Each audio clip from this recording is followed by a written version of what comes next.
And we are back, and we are starting our first conversation. We're giving you, of course, our COVID-19 update. And today we are going to get an update from the business sector, and we are going to be talking all about economic recovery from COVID-19. Joining us for this conversation is Senator for the Private Sector, Senator Mark Lizarraga. Good morning, Senator. Good morning, Gavin. Good morning, Marlene, and thank you so much for this opportunity to be with you all and the nation this morning. I really enjoyed your eye-opener message this morning, and I think it's very appropriate because we live in a time when we're going to be having to change the way we do things from the inside out, as your eye-opener said. And this is not a time for egos. And one thing we know that change is certain, of course. So we need to break the pattern that we've had of making decisions, etc. And we need to break this pattern, I believe, of stuff that's coming out from the NOC and how it hits the road, because we hear things at the top that's not translating down to the bottom. But I'm getting ahead of myself. Good morning. Clearly, we understand where your headspace is this morning. But good morning, and thank you for joining us. We know you have a busy morning. You're going to be tuned into that Senate meeting, although you won't be one of the representatives this morning, right? Yes, that's correct. Okay, so Senator, let's just start off by kind of taking a look at where some of the critical areas are in terms of the economy. And this is I know this is a never-ending answer that you can provide. It's an unprecedented time in terms of looking at the pandemic and its impact. In the health aspect, people are talking about, the only closely related incident would be the 1918 pandemic. But when it comes to the economy, people are likening it to the Great Depression. And I don't know what that means for us here. So let's just talk about what are the biggest red flags that stand out to you? Well, we had three areas or storms that were upon us. Yeah. We have a social storm, we have this health storm, and then we have now the economic storm. I think we've seen attempts to quell the social storm in some way or fashion. We've tried to curb crime, and now we're trying to help people with aid. The health storm, thank goodness, has not been as bad as it could have been. We've dodged a big bullet, I believe. And now we have perhaps the most concerning issue before us is the economic storm. And we were in an economic storm before COVID.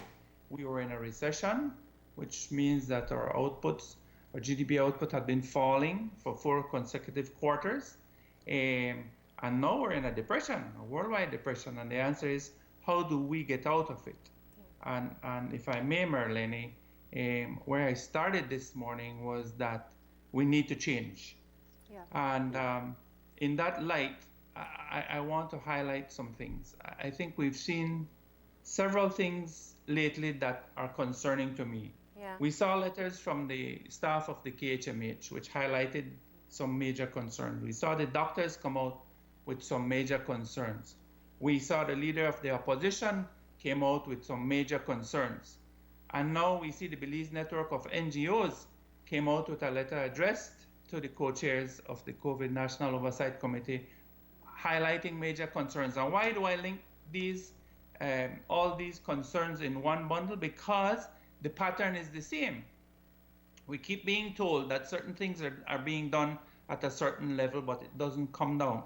Well, now perhaps we have a little better insight because somebody from another person, independent body, is coming out and say that we need a plan in place to show steps and guidelines for the continued management of our COVID response in order to continue getting support and trust from our Belizean people. Yeah.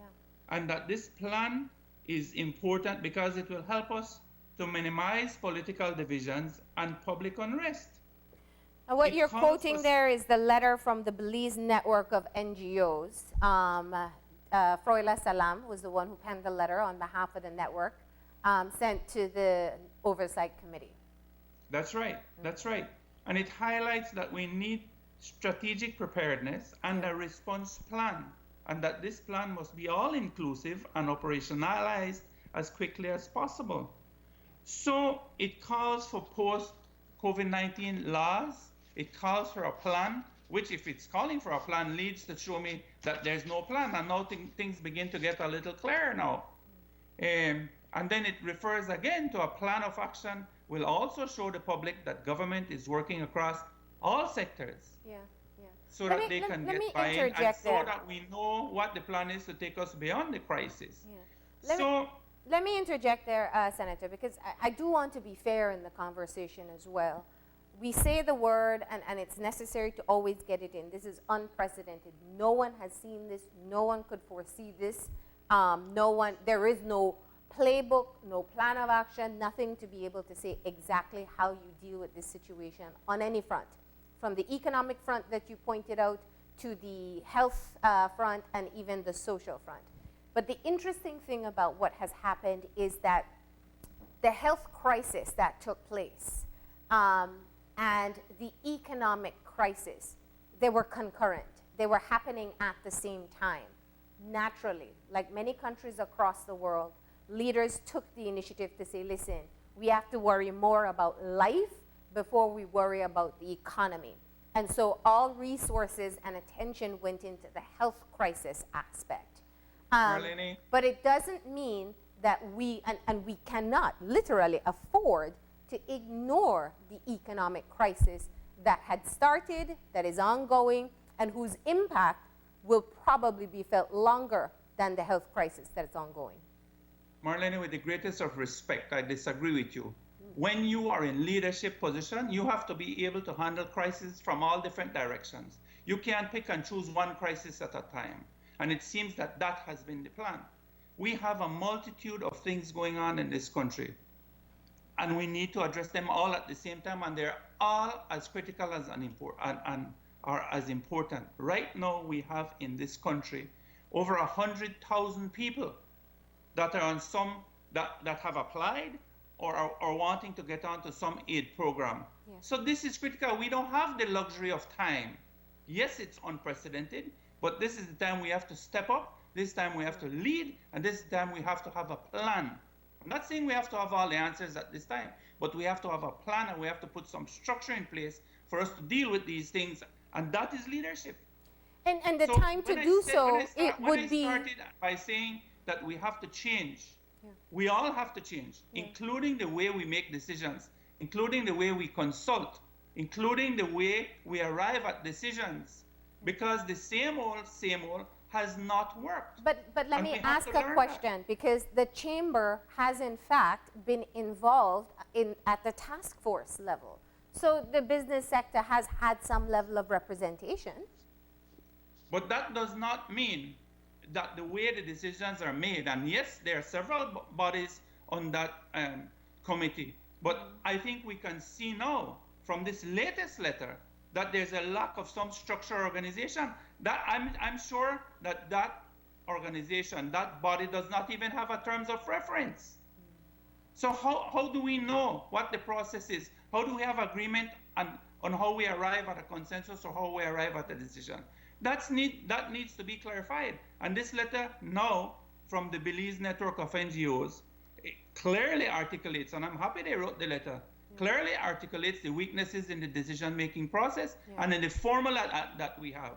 There needs to be a plan. Is it a matter of perhaps in the plan that was, or in the ad hoc creation of the oversight committee and the task force, they thought of perhaps putting representation from everyone when instead they perhaps should have just created separate committees to be able to address different crises at the same time?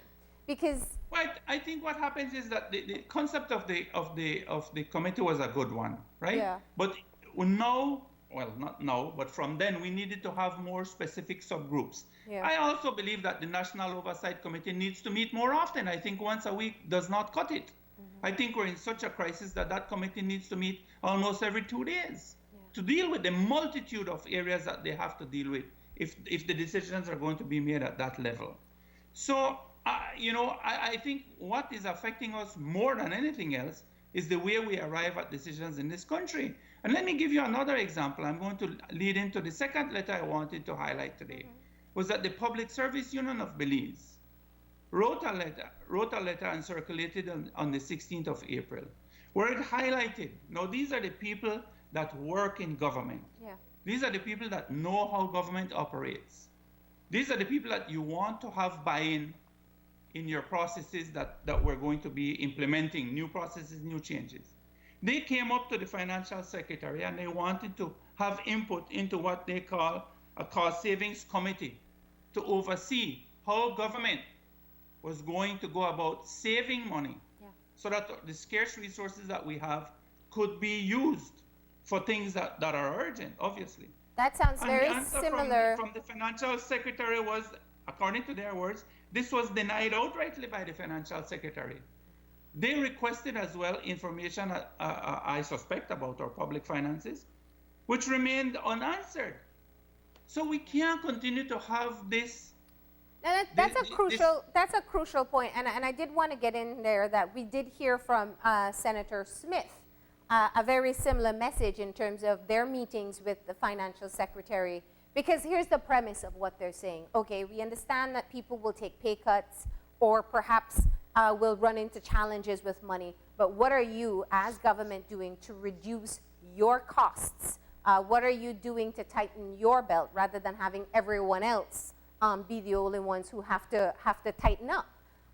Exactly. We didn't get a resolution from her since that last conversation. We don't know where that conversation has gone. So far, all that we've heard from government so far is the pay cuts from the ministers and the Prime Minister donating his salary. That's about as far as I think I can remember that we've reported on. Remember, Marlene, government consumes or used to consume. Now everything is going to change. We're in this environment of unknowns. Yeah. Government in the past consumed about 1/3 of every dollar that we had in circulation. 1/3 of our GDP approximately went to government in taxes. That flow has been cut tremendously, according to the numbers that I hear thrown out there, is that the government is only collecting some 25% of what it used to collect. Well, that puts us in a serious crunch. And I'm baffled as to how the Prime Minister can come out yesterday and make a statement and saying, well, don't worry, whatever happens, we're going to make sure that our public officers get their pay. Without talking about, we're going to be asking them to help us to see how we can save money. I'm not going to get into the details of that. I think the unions have a plan and they know what it is that can be cut better than anybody else. But the point is this, that we have to be real. If on one hand you're telling me that you're only collecting 25% of the revenues that you used to collect, how can you continue to expend the same amount of money that you used to expend on the biggest single item in your budget? So I'm not promoting at this stage, please, and the business community has never promoted layoffs as the answer. Yeah. You know, some people may not be absolutely needed. The unions and government can sit down and work that out. But certainly there are some extravagant benefits in some area. We hear of the countless number of political contract workers, politically appointed contract workers. Everything needs to be put on the table right now. So we're all making sacrifices. Right now we're going through a serious cash crunch in this country, a serious cash flow issue in the country, and government, the largest consumer of that, needs to do its part, and it needs to be seen as doing its utmost to save our money. You know, Senator, I want to go back a little bit to something that you had said earlier in the general, or your general comment about the flaws in the decision-making process. Is it your view that perhaps the right persons or stakeholders are not being consulted, or are they being consulted and their concerns are simply not being addressed? You know, especially in the context of all of the documents or the letters that you had referred to.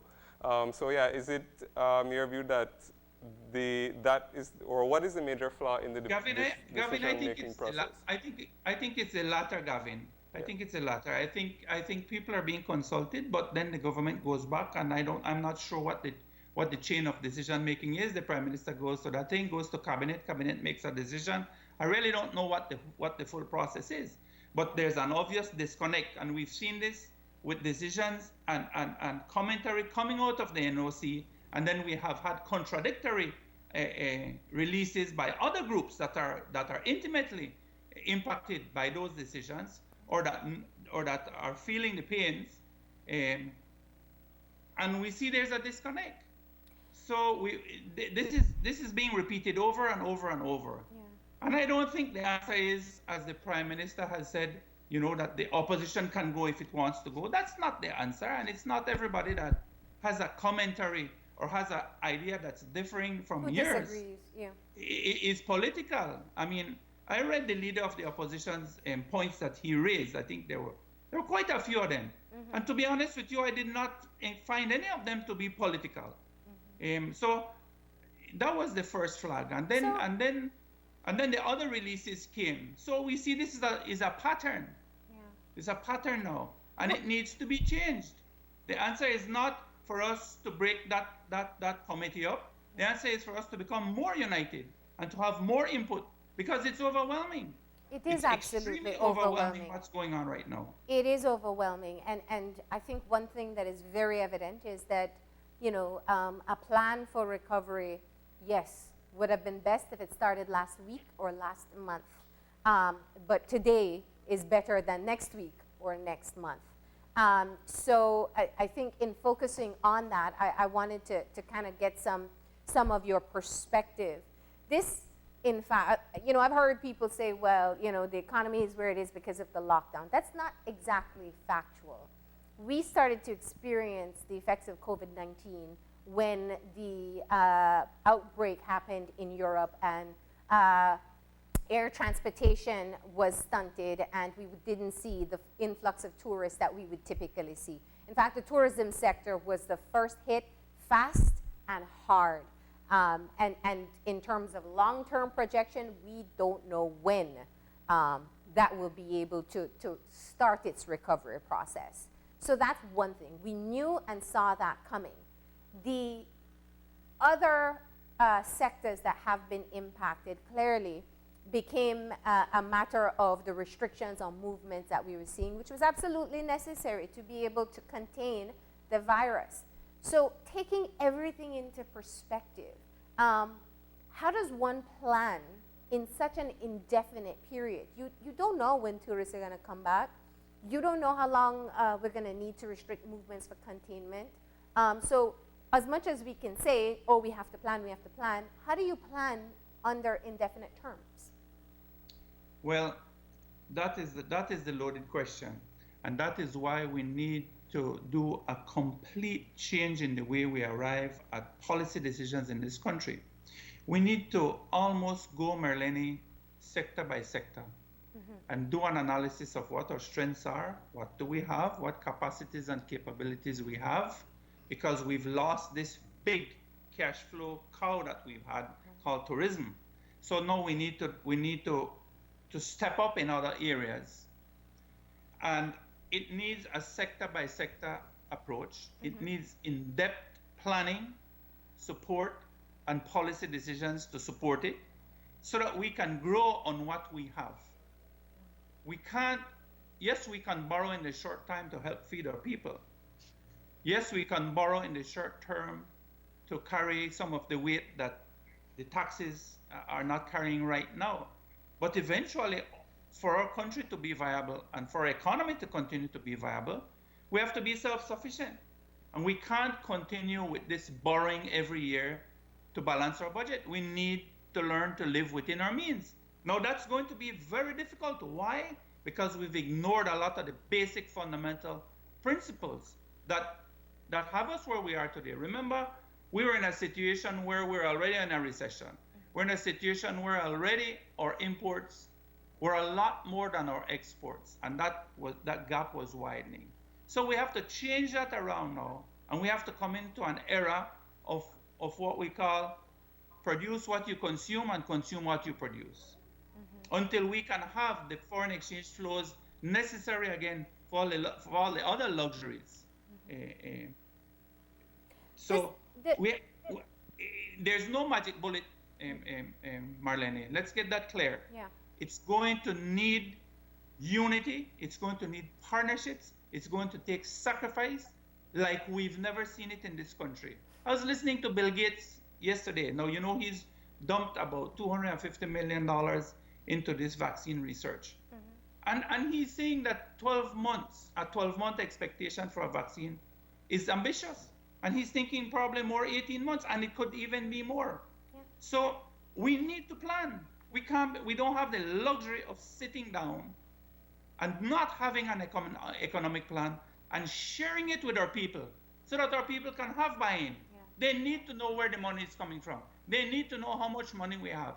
They need to know how long this is going to last, or how sustainable the path that we're on can be. Well, we can't so you're talking two all the issues bullets there. that we have now and forget about 6 months and 1 year down the road. So you're talking about two issues there. You're talking about creating the plan and sharing the plan. But didn't we miss an integral step before that? Because what we don't hear is kind of just a balance sheet. We hear of money being borrowed, and we hear of restructuring of money that was loaned to us for different purposes. There was a budget presented. There was no debate for the budget.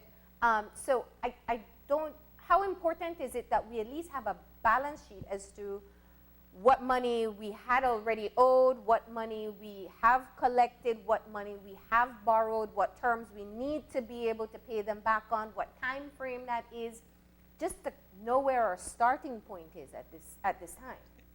You know, there are many people that say that we need to have a budget, that's a realistic budget presented. My answer to that, Marlene, is that before we reach that step, because anything we do right now is going to be, as certainly from my standpoint, on the income side of it, is going to be speculative. But what I would like to see before that is this cost-saving exercise by government. I think we need for government to come to us honestly and say, listen, these are this is the minimum that I need, not that I want.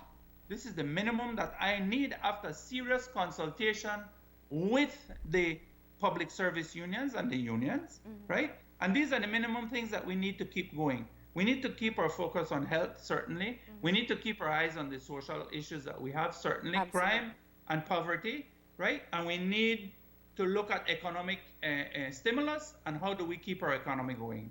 Those are the three areas. Everything else, as far as I'm concerned, can be put on hold for now, Marlene.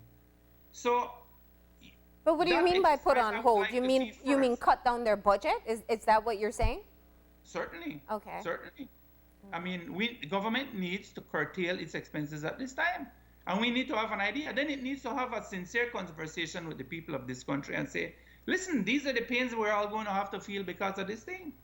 And if people, look, the Belizean people not fool, you know, the Belizean people understand. They have good comprehension, you hear me? The people on the street understand. So, if but we why is it that you say putting together what I call a balance sheet? I wasn't saying we do a budget, but just kind of an accounting of where we are. Why is that unrealistic? Because, I mean, do you have a total sum of how much we've borrowed so far just to be able to address COVID? And how do we add that to the debt we already had before?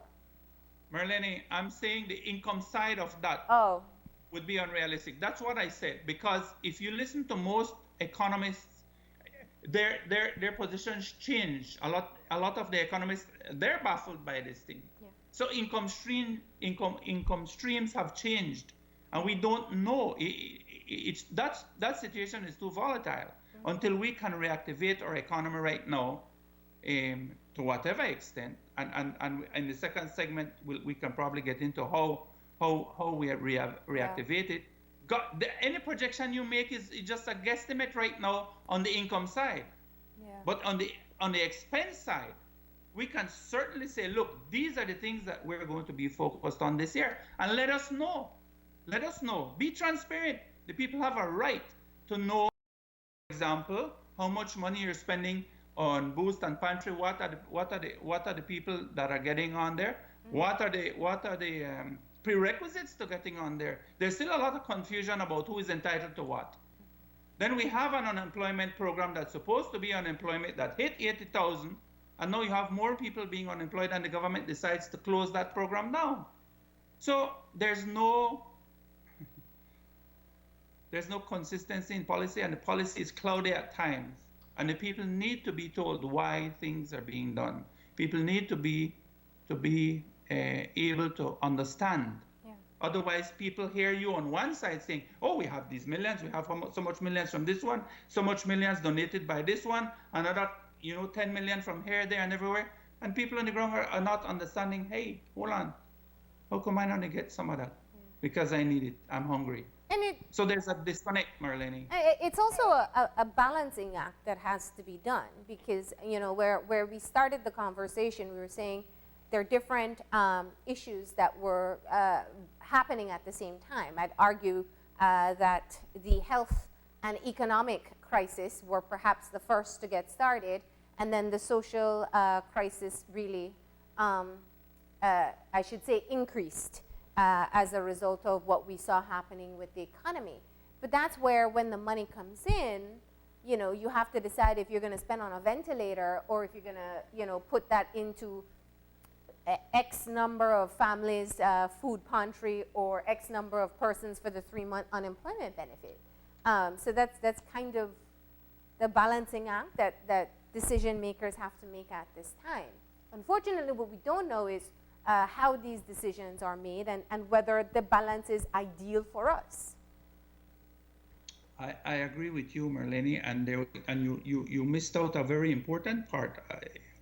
When we talk about importance, we have to talk about how do we keep our businesses alive?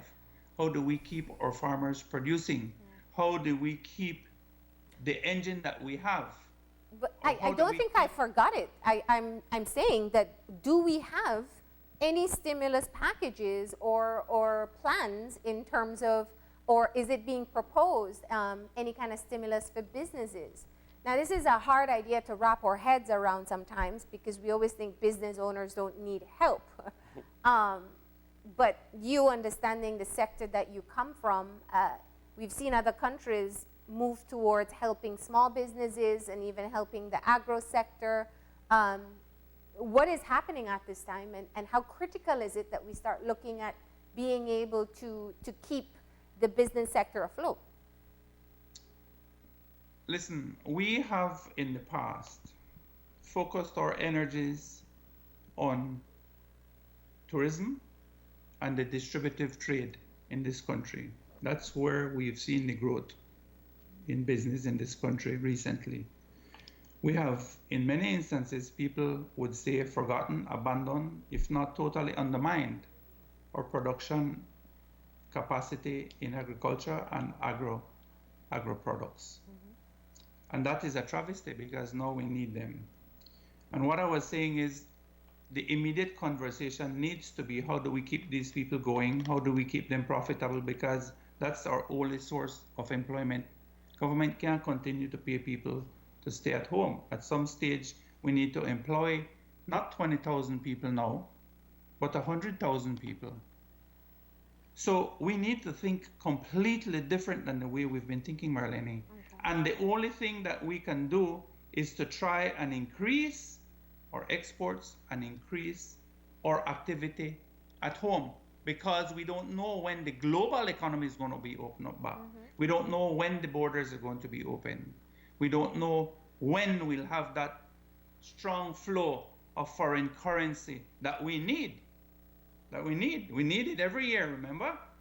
And it was never enough, because every year we were borrowing to balance our budgets. All of that has to change now. We don't have the fiscal space to continue to borrow as we used to borrow, because now our debt to GDP has gone well beyond 100%, because our GDP has fallen so much. So we were living on the edge for a long time, Marlene. And now we have to, there's an opportunity for us in this sense to change our ways, to act differently, and to plan differently, and to focus on different things. Otherwise, Marlene, if we cannot come together and do this, we're one step away from a failed state. And I've said that before. When it comes to GDP earnings as a country, we are only second to Haiti in the region. And at one time, we had a much better standing. All this spending and borrowing that we've seen over the last years have not really helped our people, because a huge portion of them now didn't even have savings to hold them out a month. So we have to reevaluate everything. And I'm not being political, and I hope that when this conversation is had, that not everybody that highlights these things, the need for change, the need for doing things differently, will be branded and labeled as political. We have to be realistic. Well, you know, so keeping in that vein of being realistic, if we were unable to sustain ourselves before COVID-19, what needs to be done, or what makes you believe that this new norm that people say we're facing is going to get us on that path? Well, what is the other solution that you would propose, Marlene? It's either facing the reality, or what? Continue borrow and spend only and forget the basic fundamentals of an economy. You can't continue to spend more than you earn. That is a basic fundamental. Otherwise, you continue to borrow, and then eventually what? You become a Venezuela, you have all the oil in the world, and you have to sell oil now for $10 a gallon. You become Argentina. I mean, please, we've seen failed economies in the world. Why do we have to? So, yes, I understand that this is overwhelming for those decision makers, but they need, look, Marlene, I mean, if one reads just Facebook, we will see brilliant suggestions and ideas that we have in our population. I'm glad you said that. That should be listened to. Sorry? I'm glad you said that, because that's actually a part of where I'd like our conversation to go as well, because what we've really heard from you, and I hear your plea, is that the time to plan has we need to do it now. Let's just agree on that much. We need to start planning on potential ways, and potential ways will take innovation. Everything about what we're seeing in this country right now is innovation. Usually you're here in studio with us. Now you're, I guess, in your office. And this is how we've been doing media for the past few weeks. We see people shifting their business production to protective gear and to COVID-related equipment.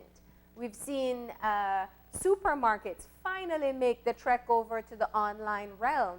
We've seen restaurants realize that they can in fact do takeout, and they can in fact do delivery.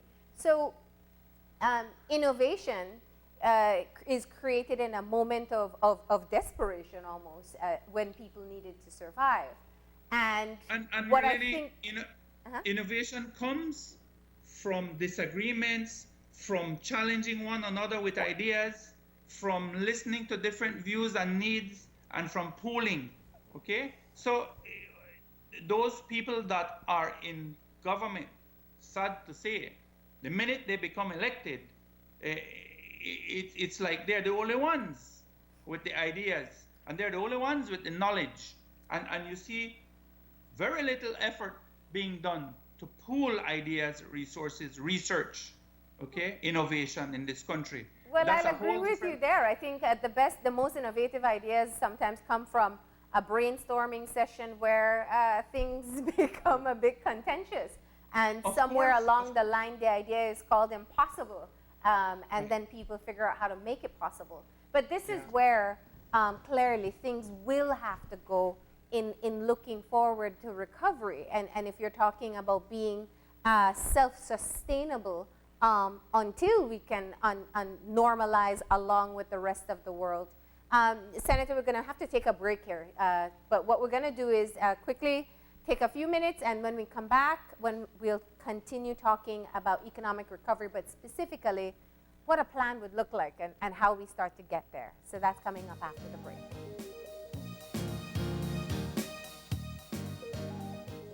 Is brought to you by Fulltech Systems, your technology center, where you'll come for the price, but stay for the service.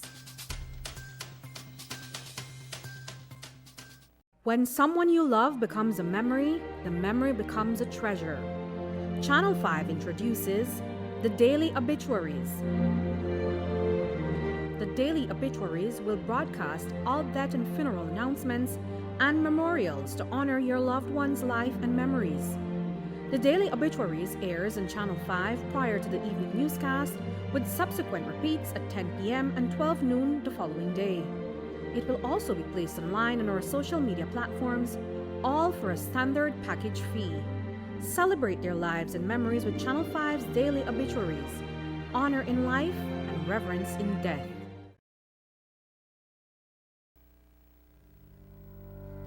Reduce your risk of viral.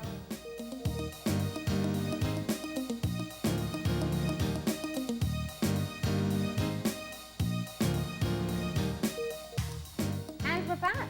And we are continuing our conversation with Senator Mark Lizarraga. Of course, he's the senator for the private sector, and we are having a conversation about economic recovery from COVID-19. Now, it doesn't mean that we are over the hump as yet when it comes to addressing the COVID-19 pandemic, but that is the point of this conversation, to say that before we reach the end of that, we need to start planning for what an economic recovery will look like. Senator, so we spent the first part of the conversation kind of just looking at some of the challenges we had even going into this crisis, and some of the clear missed opportunities in being able to get the plan together. And we went to the break focusing specifically on the idea of innovation. And innovation has been a buzzword for a few years. It's never been more important than it is right now. Marlene, absolutely. And I don't think I think it's necessary, but I don't think it's something that's necessarily lacking in Belize. I think that our people, you have to be innovative to survive in business in Belize. I think what we need to focus on, besides innovation, is an atmosphere where we have consistent clarity in policy and encouragement and support from those policymakers and those decision makers.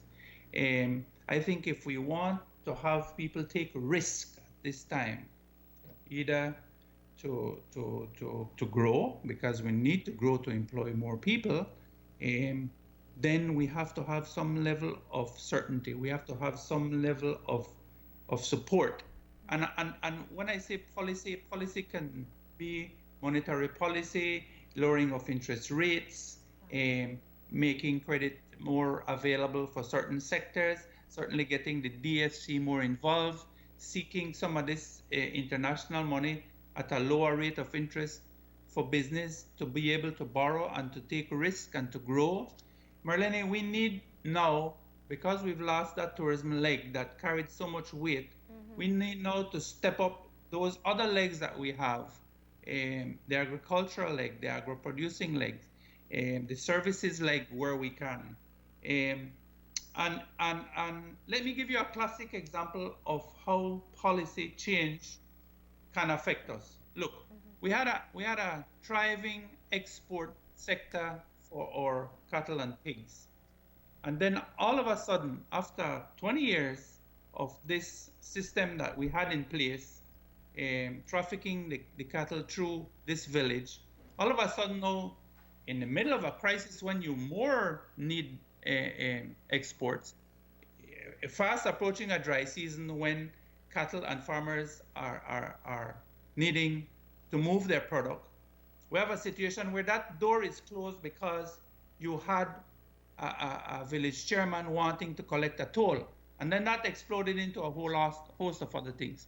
So the lack of consistent policy can affect your industry, can affect your production. And the thing is that when you cut production, Marlene, and when you stifle that sort of growth that you had, or that momentum that you had, it takes a long while for people to have confidence and to step back up and to get it back. It's not a switch that you can turn on and turn off overnight. So moving forward, policy has to be very clear. Another very important. But when you say policy, can you what do you mean by that? What are you talking about when you say that if we are to create, let's say, an economic recovery plan? The chamber had spoken of a business continuity plan, at least for individual businesses. But policies, and you've listed quite a number of different areas. You're looking at access to capital, you're looking at trade relations. So what is the most critical area that we should be focusing on? Everyone is critical. There's no magic bullet, Marlene, and we have to think of everything, and we have to leave no stone unturned. Okay. What do I mean by policy? Policy means the rules that governments set out there and say, look, I'm going to encourage you to do this. For example, I was listening to or reading something about Brussels. Brussels grows potatoes. So this week they're having a thing where they say, okay, we're encouraging everybody to eat potatoes 2 times this week. Same thing we could do with carrots. The policy is, look, we're going to be buying the carrots from the farmers or the tomatoes or whatever, so that these people can stay in business. We're going to be helping them. We have a policy where we're going to be helping you to buy your produce and distribute it and get it to the poor people. We have a policy that we don't want you to throw away any more milk. We're going to buy it from you for 50 cents a quart or whatever, and we're going to distribute it through the supermarket chains at 50 cents a bottle. And we're going to keep that price through the price control mechanism. These are policies. Policies are rules that you create, just like how we have state of emergency rules and you can't move on. The government can make policy. It's the only one that can make policy. And that lends you a certain amount of certainty. It means that if I'm going to go out there and hire more people to keep my production going, rather than laying off people because things are slow down, then I have to have some support. So, and it doesn't always have to be financial support. It just have to be policy support. Yes, we're going to ensure that you could sell what you produce. Or yes, we're going to go out there and sign a treaty with, or a deal with Cuba that instead of pay them money, we pay them with produce. Things like that. We can't leave any stone unturned right now. We have to open every door possible for Belizean goods and services.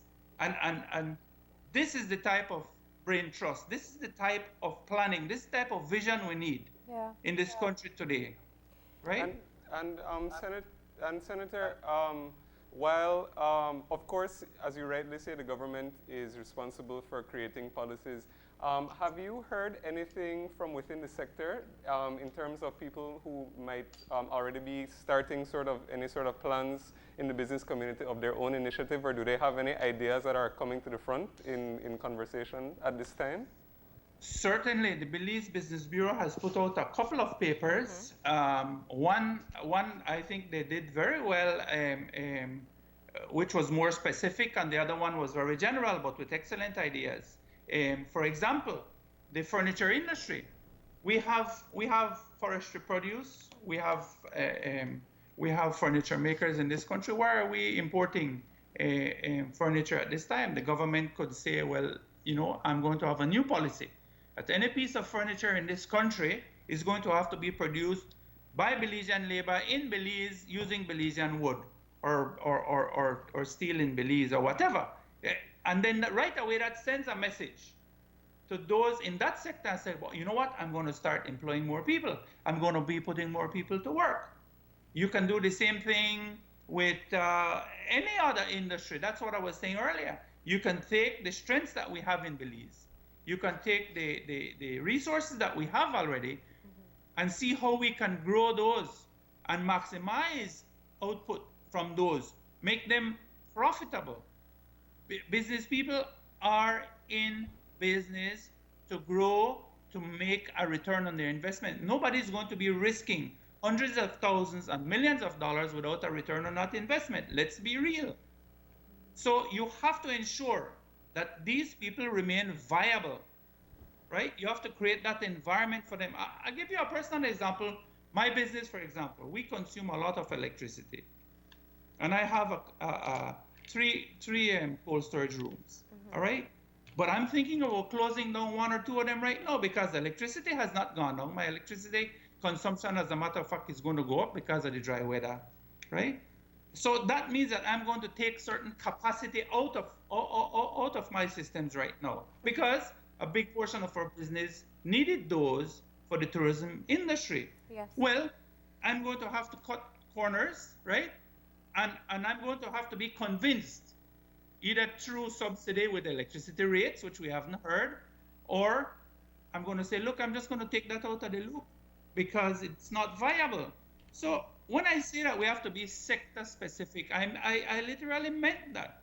You have to go into all these production centers and say, how can I help you to hire 5 more people, 10 more people, 15 more people? What will it take? And you have to have that conversation, that negotiation, and you have to have that support and buy-in from government. There's so many other areas. And that's why planning in a crisis is so hard. Because, you know, you make that, you gave the example of that question just now about how do I get you to hire 5 more people. Right now, small businesses are saying, how do I keep my 5 employees? So even thinking beyond just maintaining the employees they have right now it seems so far-fetched. But, you know, understood. That's where we need to be thinking, not short-term, but long-term. Yeah, Marlene, and I agree with you that it is very hard. I readily agree with you. And this is why I'm saying that when you're overwhelmed with decisions at a certain level, perhaps what you need to do is to open up your access to input.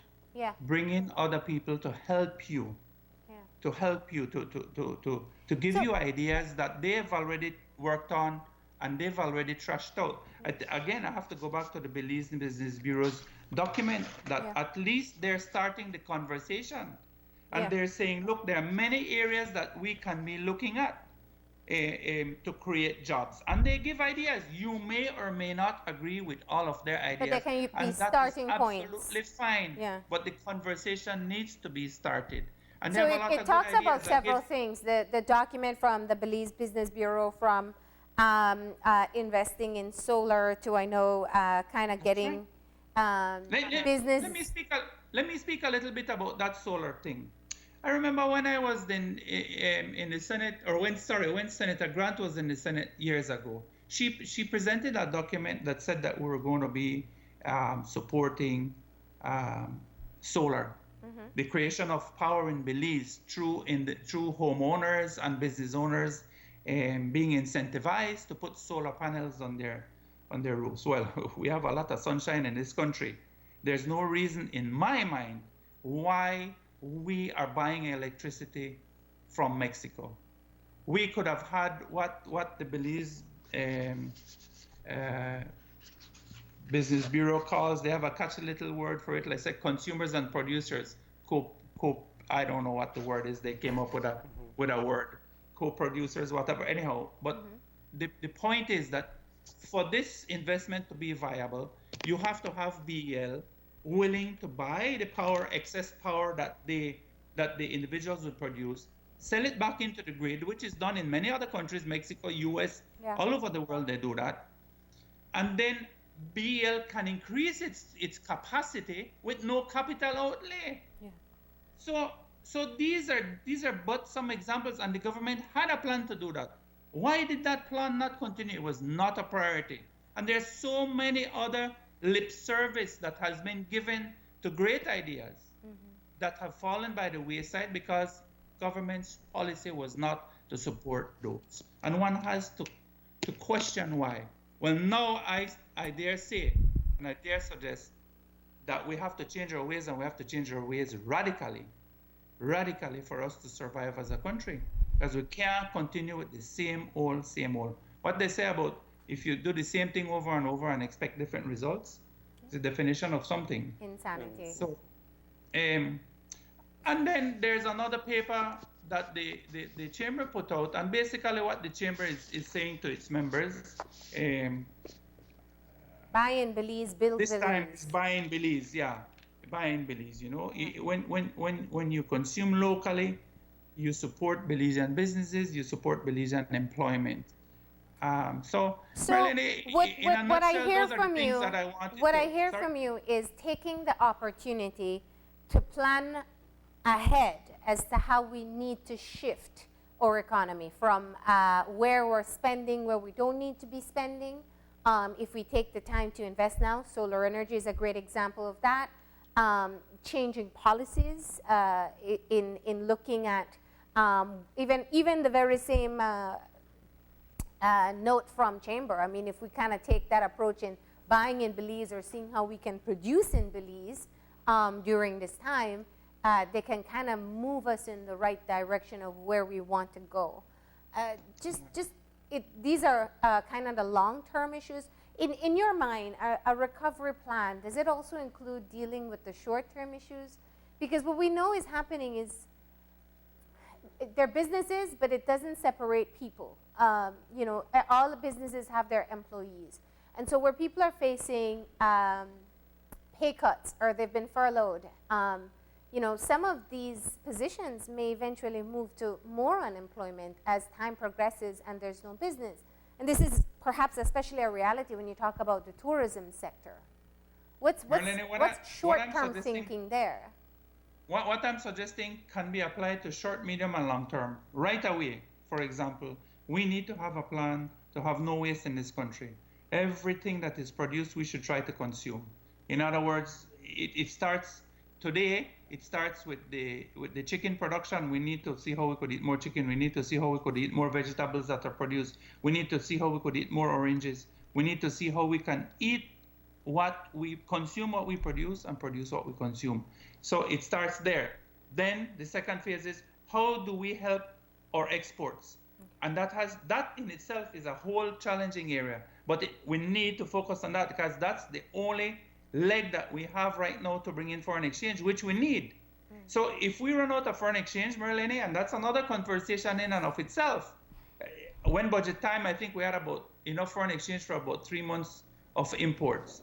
I don't know what the situation with that is now. But unless we start to have a good supply of foreign exchange, we're going to be either. Well, even the banks are complaining. They're putting limits on international credit cards and number of times you can pay because of a reduction in foreign exchange. Exactly. So we know it's getting critical. There's going to be a time when we're going to be having rationing of foreign exchange if we don't ramp up our industries and our exports. Because we just won't have it. The government can't continue to borrow foreign exchange to no end. There's going to be a limit to that. And already we can see that the monies coming from the IFIs are slow. Why? Because if you want to go to the bank and you don't owe over 100% of GDP, you're a high risk. Belize is a high risk country. So we have, that's what I'm saying. We have to wake up to the realities and we have to deal with them and be honest with the people and say, this is where we at and this is what it's going to need for us all to survive this. Yeah, I mean, it's a whole different level of problem solving, and I think that we've said it multiple times in the conversation that it is overwhelming. You know, just looking at it from the outside, it's an overwhelming situation to address, but it goes back to kind of just getting different people on board. And so you spoke of the Belize Business Bureau. There's also the Chamber of Commerce. But who else needs to be involved? Because, you know, going back to the original idea, you're saying, let's get, you could call it a think tank, you could call it whatever you want. Get a group of people together and start generating ideas of what we can realistically be able to do as a country to get the economy going again and to make it grow. I think I think we need to go one step beyond that. I think, yes, the ideas coming from the Chamber and the Business Bureau are fine. They're broad ideas. But I think back, and I have to stress this, it almost has to be sector specific. It almost has to be business specific. How can I help you to grow your business? What do you need to go from 5 employees to 10 employees? What do you need to go from 10 employees to 20 employees? Remember, Marlene, we have 100,000 people out there right now plus that needs help. Do we realize the magnitude of that? We have 80,000 people that have applied through the unemployment program and it was closed down. Do you understand the seriousness of that? How long do you think government can continue to pay out, even if it's $75 a week? How long? So we need to have these conversations today. We can't be burying our head in the sand and think that this thing won't blow over. I'm hoping it will blow over. I'm hoping tomorrow morning I wake up and somebody in some part of the world finds a vaccine for this thing and we could walk away from it with a smile. But I can't plan with that, with that expectation. Well, I have to plan as a responsible leader, I have to plan for this thing being 2 years. And how do I get through these 2 years? Right? How do I get through these 2 years? And you can't come back to the business community and say, well, things bad, I already collect 25% of the taxes, so I have to raise taxes. That's out of the question. Can you close on the last limit of a business is what we have. So this is going to need unprecedented partnerships. Well, I did note that part of the address, the note from Chamber of Commerce that they closed off saying that they needed the type of business incentives, I'm using my words here, but that they've been asking for decades, because that's been a call from the business sector that you don't rely on earning money from the taxes collected from businesses, because that just makes it harder to do business. And the chamber ended with something significant. They said, therefore, we reiterate our decades-old call to government to implement policies that create a supportive business environment which encourages innovation, production, and leads to earnings through exports. This is not something new with the call for. This is something with the call for donkey's ears. Yeah. But now it becomes real. So Senator, is there any way we can be proactive about this? The chamber has a track record of putting out white papers. The Business Bureau has put out their own recommendations. Why don't you get together? I know that they're doing some member surveys to kind of find out what's happening individually with members. But why not just start getting together and coming up with your own plan and perhaps get the policymakers to get on board there? Why not reverse? Since we're talking innovation, do that way.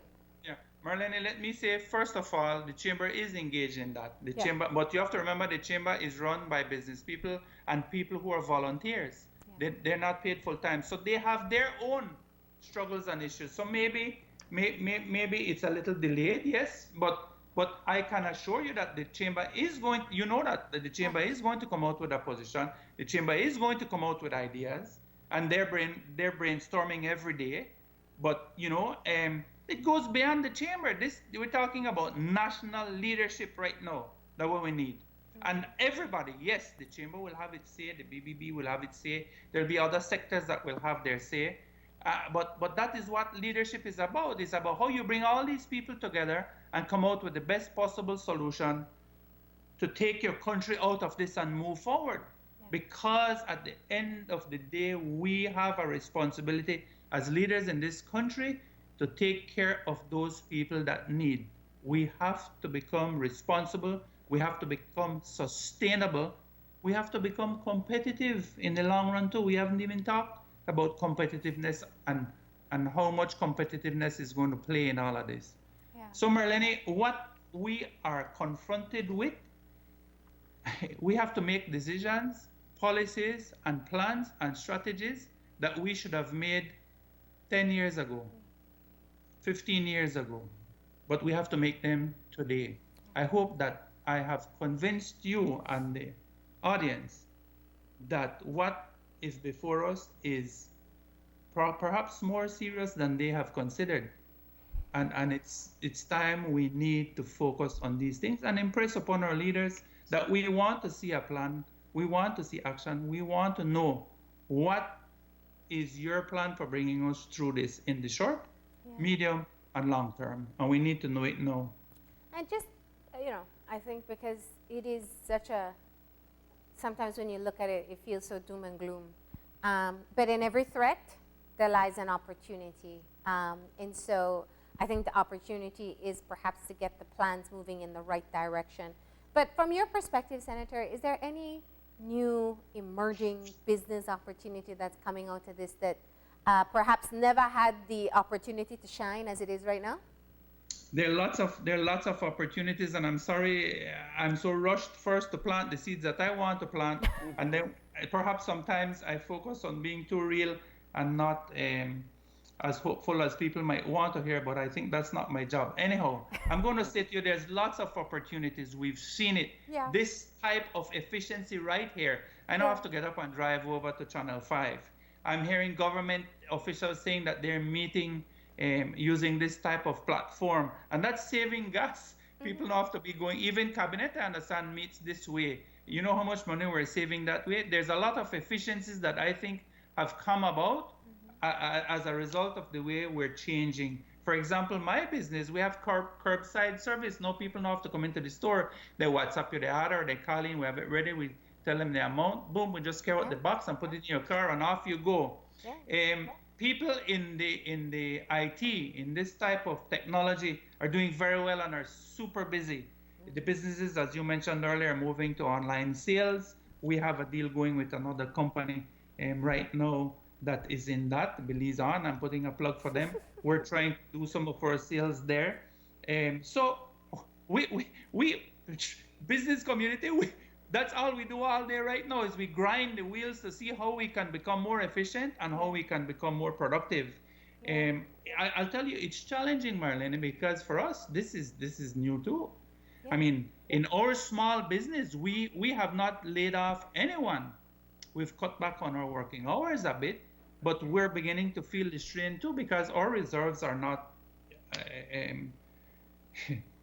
limitless. So if we don't start seeing some positive change pretty soon, things can get a lot worse before they get better. And I'm sorry to say it like that. There are other opportunities, Marlene. I was speaking to several people. For example, we had a very good, well-designed, I think, retirement plan where we encouraged people from abroad to come and retire in Belize. And we lost some momentum with that, and it lost some of its appeal because of crime. We kept seeing a lot of these people that came to retire in Belize, they became victims of crime, horrendous crime. But we've shown that we can control crime when there's a will, when there's a policy. We've shown that we can control crime. So these are the decisions that we need to make. That is one quick way to bring people to Belize. We have a lot of people in the U.S. that will be retiring, that they will want to get out of the U.S., and Belize is this paradise, as we know. So these people can move to Belize, retire, and they have to show that they bring in a certain amount of foreign exchange every month when they retire in Belize. And do a COVID-19 test before they come to. Sorry? And do a COVID-19 test before they come to. Yes, or whatever the policy is at the time. You understand me, Marlene? I mean, so we need to protect. We haven't spoken a lot about health because that conversation is so vibrant all day, every day. And then we have a wrap-up program with you once a week on that. But another area is medical tourism and old folks home, for the lack of a better word.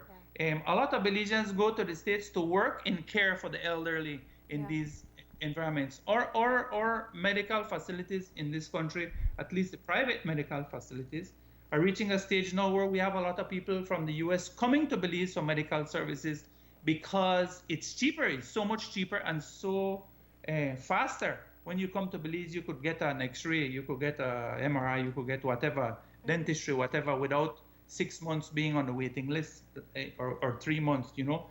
So we have a lot of opportunities. We just need to create the environment, and government just needs to speak to these people and say, what is it going to take for you to be able to grow in this area? What ideas do you have? They could come to us and ask us for ideas, you know. But that it's also a good idea for the business sector to solicit ideas. There are a lot of younger people. I mean, you give the example of the online shopping and the food delivery services. These have been booming in other parts of the world for quite some time. There were just a lot of people who sat around and said, well, oh, that won't work in Belize. But it did, and it does. Let me share this with you. there's a new line of thought, and I'm sorry I can't remember what it's called. You know, they have a scientific word for it, but it starts like this. The concept is this: you start with looking at the worst, and then you backpedal and see where the opportunities are. For example, you say, okay, I want to have the largest hotel chain in the world, right? Oops, but I don't own a hotel. So how am I going to have the largest hotel chain in the world if I don't have a hotel? Boom, you come up with the Airbnb. I want to have, and they're the largest hotel chain in the world, really, and they don't own a single property. That's right. I want to have the largest taxi company in the world, but I don't own a car. And then boom, you have Uber. They don't own a car, but yet they're the largest taxi company in the world. So these are the challenges, but you know, critical thinking. There are opportunities. Yes, but you know, Marlene, I mean, like I said, perhaps a good analogy. This is here is that. Let me tell you how I learned to swim. I remember my dad took me and threw me in the water, and I started to paddle like a frightened puppy. I never even realized that the water was shallow enough that I could touch. Right? But I learned to swim. Yeah. So maybe we will learn to swim. Maybe we will learn to swim from this, you know.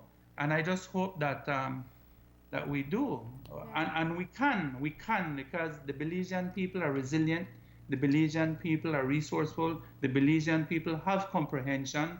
Most of us, I really think so. We have a few and there are a people lot of innovative people out there. Yes, I have seen some phenomenal ideas. Listen, I saw a post of garnaches that there's a garnaches kit that you can order. As amazing as that. So there you go. There's so much that we can be able to do, and perhaps that's, I always say, if there's not a silver lining, there's a silver thread, and that's our silver thread here, that we do have the innovative capacity. But it does require planning, and it does require the involvement of people beyond just the business sector and policymakers. Senator, we are out of time, but we do appreciate the conversation. Yes, you gave us a reality check, but I do appreciate that we closed off in looking at some of the areas that we can be optimistic about. Thank you very much for this opportunity. You know, we all have our roles to play, and sometimes I feel that somebody needs to throw reality out there once in a while, at least to get the conversation going.